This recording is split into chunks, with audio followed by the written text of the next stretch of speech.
प्रणाम। माधव विद्या संकुल द्वारा प्रस्तुत ऑनलाइन टीचिंग में आप સૌનું हार्दिक स्वागत છે। મિત્રો, આજે આપણે ધોરણ 9 વિષય હિન્દી પાઠ 2 ન્યાય મંત્રી ની કથાવસ્તુ પ્રથમ વિડીયોમાં અભ્યાસ કરીશું। પાઠની કથાવસ્તુની શરૂઆત કરતા પહેલા મિત્રો, પાઠનો સારાંશ ટૂંકમાં સમજવા પ્રયત્ન કરીશું। આપ સૌએ ભારતીય ઇતિહાસનો મહાન ચરિત્ર ધરાવતા એવા મહાન પરાક્રમી મૌર્ય શાસક રાજા એટલે સમ્રાટ અશોક અને તેનો સાચો નિષ્પક્ષ ન્યાય કરતા મંત્રી એટલે શિશુપાલની આ કથાવસ્તુ છે। સમ્રાટ અશોક પોતાનું રાજ્ય અપરાધ મુક્ત બને તેવું ઈચ્છતા હતા, એટલે તેમને એક યોગ્ય ન્યાયમંત્રીની આવશ્યકતા હતી। એક દિવસ સ્વયં રાજા પોતે વેશ પલટો કરી નગરમાં ન્યાયમંત્રીની શોધમાં નીકળ્યા। નગરમાં ફરતા ફરતા એક દિવસ સાંજના અંધારામાં શિશુપાલ બ્રાહ્મણના ઘરે પહોંચ્યા। શિશુપાલે અતિથિ સમજીને તેમનું સ્વાગત કર્યું। આતિથ્ય સત્કાર કર્યા પછી શિશુપાલે રાજ્યમાં ચારે બાજુ ફેલાયેલા અન્યાયની ચર્ચા કરી। યુવક શિશુપાલની વાતથી સહમત ન થયો। તેણે કહ્યું, દોષ શોધવા એ સરળ છે, કંઈક કરીને બતાવવું મુશ્કેલ છે। આ સાંભળી શિશુપાલે કહ્યું, જો અવસર મળે તો હું પણ બતાવી દઉં કે ન્યાય કોને કહેવાય। ત્યારબાદ બંને સૂઈ ગયા। સવાર પડતા પરદેશીએ શિશુપાલના દ્વારેથી વિદાય લીધી। થોડાક દિવસો પછી શિશુપાલના દ્વારે કેટલાક સિપાહીઓ તેમને રાજાના દરબારમાં બોલાવવા માટે આવે છે। રાજાના દરબારમાં જઈને જુએ છે તો તે યુવક બીજો કોઈ નહીં, સ્વયં સમ્રાટ અશોક હતા। તેમણે શિશુપાલને કહ્યું, બ્રાહ્મણ દેવતા, હું તમને ન્યાયનો એક અવસર આપવા માંગુ છું અને સમ્રાટ અશોકે શિશુપાલને પોતાના રાજ્યના ન્યાયમંત્રી બનાવી પોતાની રાજમુદ્રા આપી શિશુપાલની ન્યાય વ્યવસ્થાની નગરના લોકોએ ખૂબ જ પ્રસન્ન હતા। પરંતુ શિશુપાલને ન્યાયમંત્રી બન્યાને 1 મહિનો જ થયો હતો કે એક રાત્રે કોઈએ એક સિપાહીની હત્યા કરી નાખી. શિશુપાલે અપરાધીની તપાસ કરવામાં દિવસ રાત એક કરી નાખ્યા. ત્યારબાદ શિશુપાલને અપરાધીની ખબર પડી તો તેમને આશ્ચર્ય થયું. અપરાધી બીજું કોઈ નહીં, સ્વયં રાજા હતા. સમ્રાટની ધરપકડ કરવી સહેલું કામ નહોતું, પરંતુ શિશુપાલ રાજ્યના ન્યાયમંત્રી હતા. તેમને તો નિર્ભય થઈ ન્યાય કરવાનો હતો.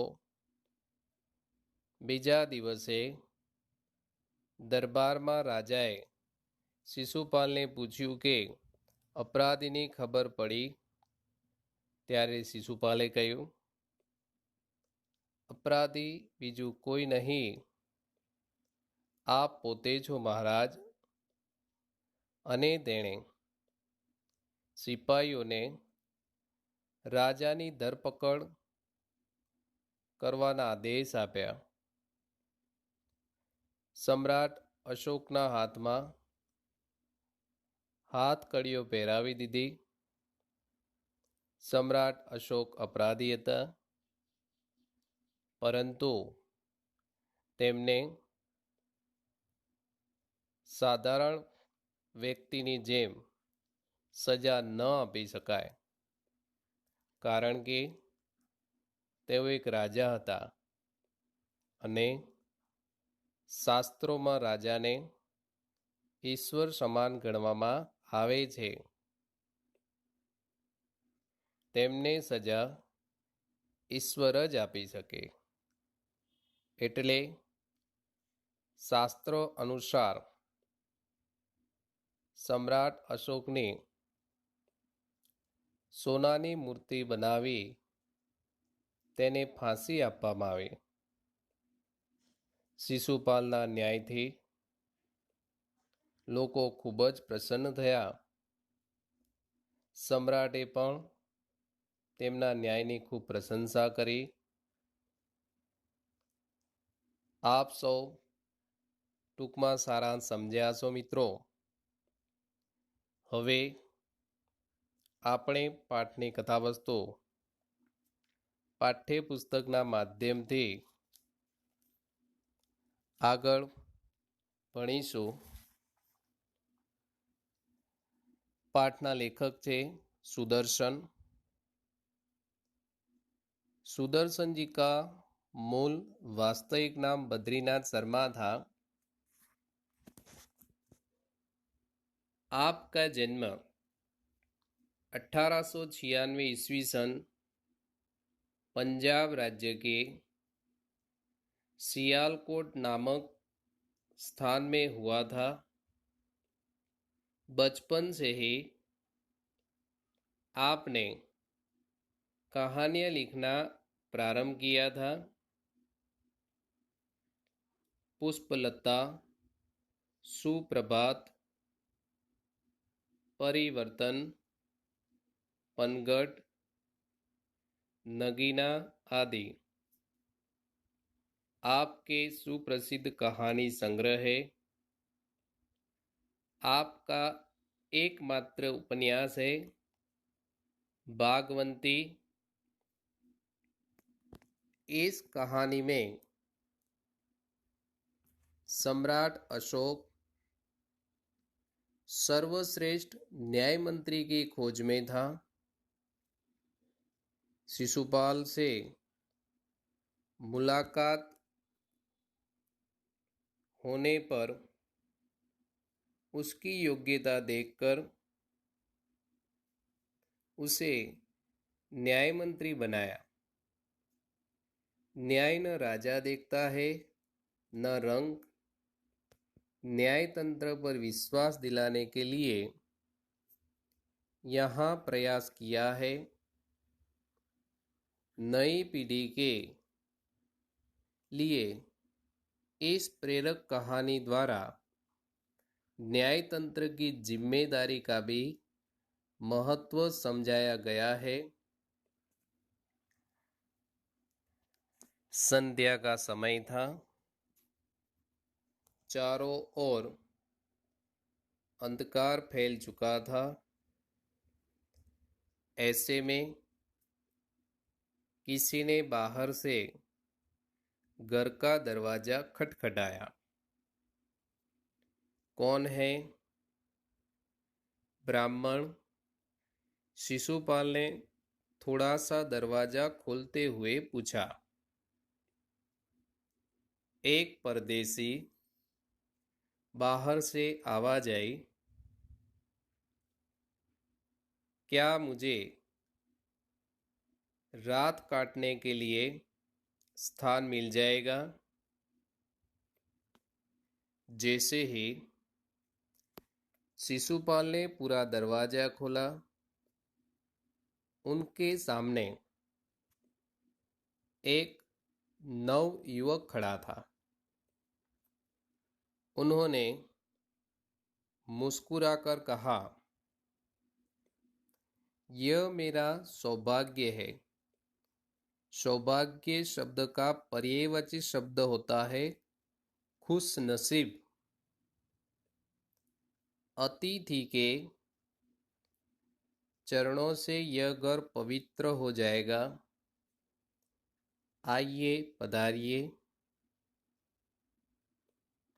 अतिथि को लेकर शिशुपाल घर में गए और उनका आदर सत्कार किया। फिर दोनों उस समय की देश की अवस्था यानी हालत परिस्थिति पर बातें करने लगे। शिशुपाल ने कहा, आजकल बड़ा अन्याय हो रहा है, परंतु परदेसी इस बात से सहमत न था। सहमत यानी राजी।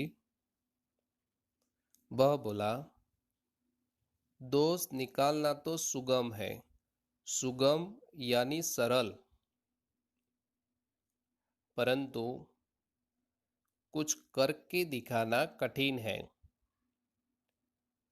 शिशुपाल बोले, अवसर मिले तो दिखा दूं कि न्याय किसे कहते हैं। अवसर शब्द का पर्यायवाची शब्द होता है मौका। तो आप अवसर चाहते हैं? हाँ, अवसर चाहता हूं। फिर कोई अन्याय नहीं होगा? बिल्कुल नहीं। कोई अपराधी दंड से न बचेगा? नहीं। परदेसी ने मुस्कुराकर कहा, यह बहुत कठिन काम है। ब्राह्मण के लिए कुछ भी कठिन नहीं। मैं न्याय का डंका बजाकर दिखा दूंगा। न्याय का डंका बजाना, जिसका मुहावरे का अर्थ होता है सुप्रसिद्ध होना। परदेसी धीरे से मुस्कुराए, पर कुछ न बोले। फिर कुछ देर बाद वे सो गए। सुबह उठकर परदेसी ने शिशुपाल को धन्यवाद देकर उनसे विदा ली।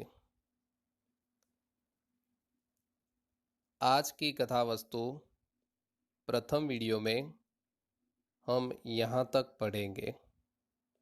आगे की कथा वस्तु हम दूसरे वीडियो में भाग 2 में पढ़ेंगे। प्रणाम। अस्तु।